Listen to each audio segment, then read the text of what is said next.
U.S. diplomat's wife charged over Harry Dunn death. Here's a summary of the article. A U.S. diplomat's wife was today charged with causing the death of teenager Harry Dunn in a car crash, the family's lawyer has said. Motorcyclist Harry, 19, died following the smash with a car being driven by Ann Sakulas outside RAF Croughton on August 27. Mrs. Sakulas, 43, the wife of a U.S. intelligence officer working at the base, left the UK with her family claiming diplomatic immunity.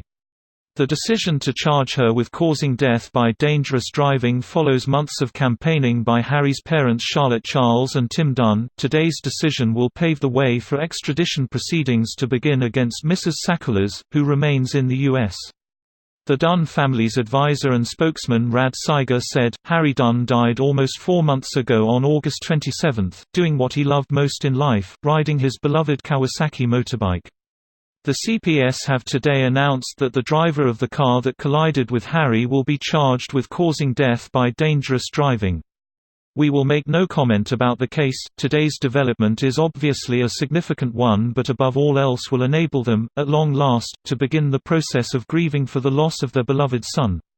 The parents were today meeting with CPS officials in central London, who have been reviewing a file of evidence handed to them on November 1 after Northamptonshire police interviewed Sakulas in the US. It follows a warm meeting between the parents and Foreign Secretary Dominic Raab on Tuesday, in which he told them the government is doing everything it can to get justice.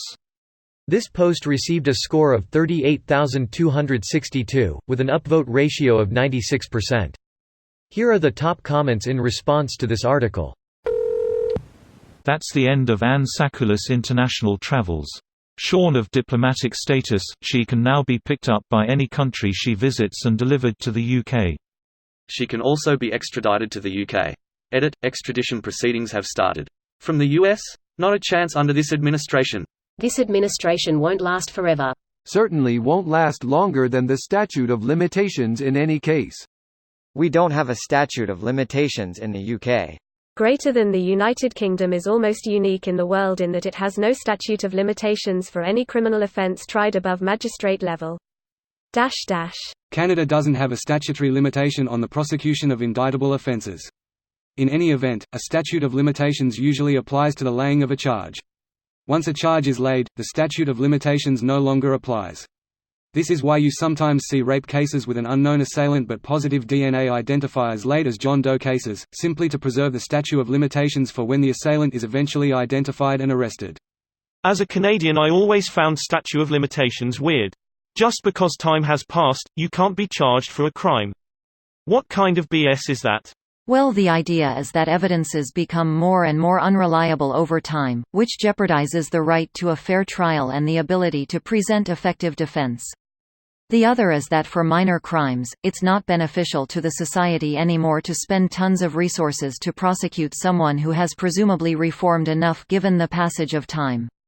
Of course, for murders and serious crimes, statute of limitations should probably not be there, or at least should be a very long time, providing that police investigation and evidences are duly recorded and preserved. The biggest thing about this though is her killing someone has shut the loophole that allowed her to escape the country after killing a teenager. How has it shut the loophole? She has been charged and the UK authorities will now seek extradition. The US can still, and probably will, refuse to extradite. All that the charges do is begin the formal process. It also gives the UK the ability to arrest her if she ever returned to the UK.